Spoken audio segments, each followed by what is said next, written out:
ओम नमो ओंकारेश्वर देवताय नमः. ओम नमः शिवाय. ओम नमः शिवाय. अवधूत चिंतन श्री गुरुदेव दत्त. मंडळी, आज सोमवार आहे. त्यानिमित्त तुम्ही मंडळींनी जी नियमितपणे दक्षिणा वगैरे पाठवतात, हं? अगर नियमित माझ्या संपर्कात असतात, अशा मंडळींची आज ओंकारेश्वरास शिवाभिषेक पूजा करण्यात आल्या. त्यांच्यासाठी, तुमच्यासाठी मी ओंकारेश्वर चरणी प्रार्थना केली की तुम्ही सुखी, समाधानी, आनंदी राहो. तुमच्या काही इच्छा, मनोकामना असतील त्या पूर्ण व्हाव्या, अशी मी प्रार्थना केली आणि तुम्हाला विशेष म्हणजे चांगलं आरोग्य लाभावं. तर मंडळी, आज तुम्हाला सांगायचं आहे की आता गुरुपौर्णिमा आलेली आहे.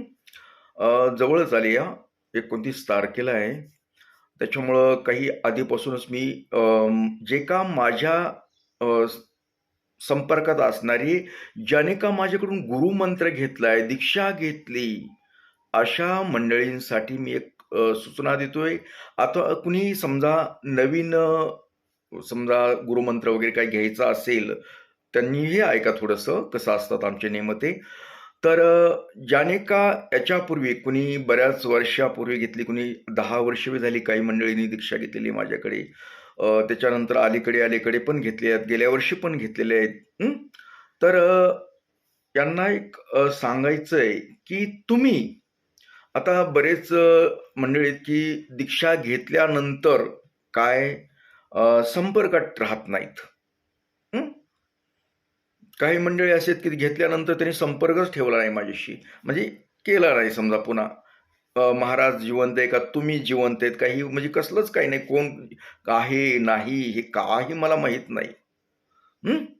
तर असा नेम नसतो की संपर्कात राहावं लागतं. नाही, नियमितपणे दररोज नाही झालं तरी 4-8 दिवसाला, समजा सोमवारी अगर प्रदोष आहे, आता शिवरात्री, अशा काही निमित्त गाठून समजा आशीर्वाद म्हणा अथवा काहीतरी गुरुला संपर्क ठेवणे, गुरुला बोलणे, सांगणे, मेसेज करणे, काहीतरी असलं पाहिजे ना संपर्कात.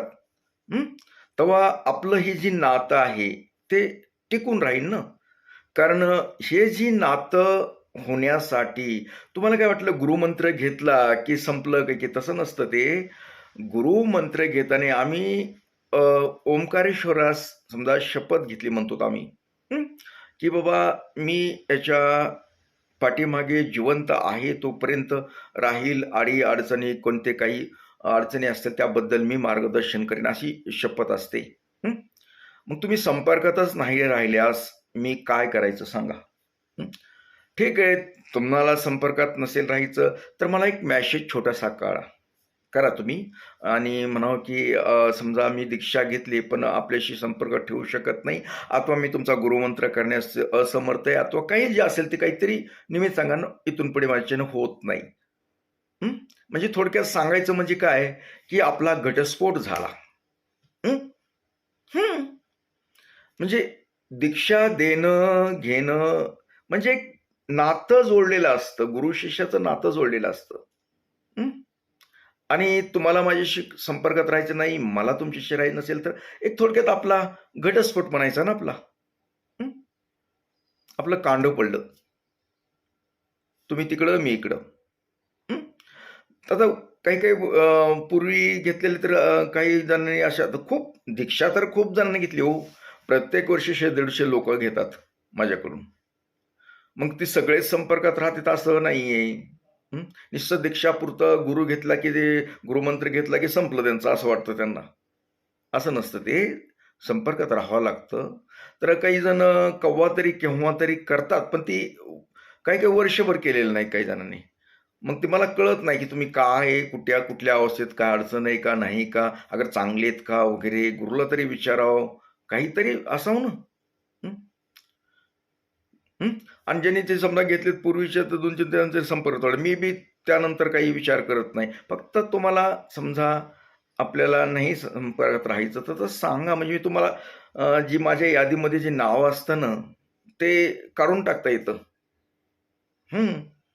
तुम्ही स्पष्ट सांगायचं ना, आम्ही गुरुमंत्र घेतला पण आम्हाला तुमच्याशी कॉन्टॅक्टमध्ये राहता येत नाही, असं सांगायचं.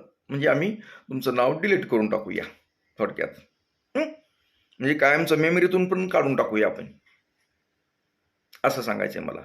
आता जे नियमितपणे हं, समजा कधीतरी केव्हा तरी करतात त्यांनी फक्त आता एक काम करायचं, तुम्ही जिवंत आहेत का मी जिवंत ते कळावं दोघांनाही. यूट्यूबद्वारे सांगतो मी तुम्हाला की तुम्ही तुमची जन्मतारीख, तुमचा पासपोर्ट फोटो, काहीतरी अगर फोटो कसा तरी व्यवस्थित पाठवणे, म्हणजे मला कळेल तुम्ही आहेत म्हणून.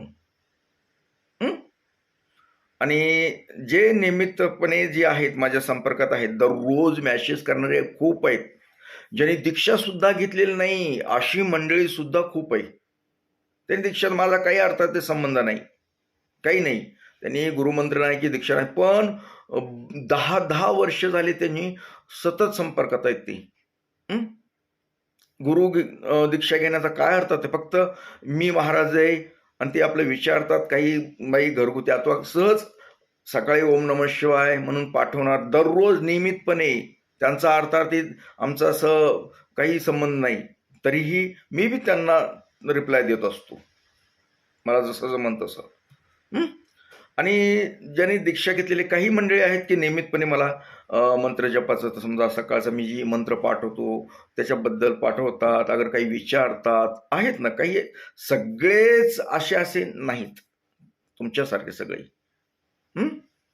तर एवढंच तुम्हाला सांगायचं की तुम्ही जर कधी मधी करणारे असाल तर मला ते जन्मतारीख वगैरे म्हणजे तुम्ही आहेत असं मला कळेल. म्हणजे मला पुढे काय करायचंय माहितीये का, की तुम्हाला आता गुरुपौर्णिमे दिवशी समजा परत तुम्ही काय करायला पाहिजे, काय नाही, मंत्रजपाची पुनरावृत्ती काय करायची, आपल्याला ही माहिती द्यायची ना मला. त्याच्यामुळे मी आता गोळा करायला लागलोय. जे जे मला सांगतील, माहिती देतील की आम्ही आहे तुमच्या संपर्कात वगैरे काय जी माहिती ते, मग मी त्यांची एक यादी तयार करतोय आजपासूनच. आज सोमवार आहे ना, आजपासून चालू केलेली. तर यादीत तुमचं नाव असावं म्हणजे जेणेकरून मला तुम्हाला मेसेज करता येईल अथवा फोन काय काय जे होईल ते मला करता येईल. जे गुरुपौर्णिमेला आपल्याला काय करायचं ते सांगता येईल. म्हणून मला तुमच्याशी सांगायचं आहे की बाबा तुमची माहिती काय आहे ती पाठवा. जे जुने आहेत त्यांनी पण म्हणजे मला तुम्हाला पण सांगता येईल. जे संपर्क करत नाहीत ना, त्यांना जर नसेल करायचं तसं मेसेज करा मला, की आम्हाला तुमच्या कॉन्टॅक्टमध्ये राहायचं नाही. तसं तुम्ही नुसतं दाखविलंय तसं कॉन्टॅक्टमध्ये राहत नाहीत हे जे दाखवून दिलंय, पण मला तसा पुरावा पाहिजे. कारण का मला तुमचं नाव खोडून टाकायचे. म्हणजे जे यादीला नाव असतं ना ते खोडून टाकायचं, म्हणजे तुमचे जे पुन्हा मी कधीच सांगू शकत नाही, बोलणार नाही, काही नाही. आणि भविष्यात कधी जरी तुमची समस्या असली काही विचारलं तर ते मी मला सांगता येईल की आपल्या कट झालेलं नाव आहे हे. दीक्षा घेऊनही हे आता आपल्या संपर्कात नाही. आता आपला घटस्फोट झालाय असं समजणार, म्हणजे तुमचा माझा काही संबंध नाही. आलं लक्षात?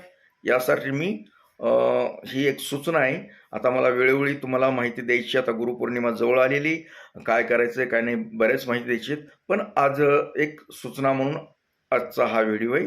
तर मंडळी याबरोबरच आजचा हा कार्यक्रम इथेच थांबूया आणि परत भेटूया पुढील कार्यक्रमात. तोपर्यंत मंडळी ओम नमः शिवाय, जय हिंद, जय भारत. सुखी राहा आणि समाधानी राहा.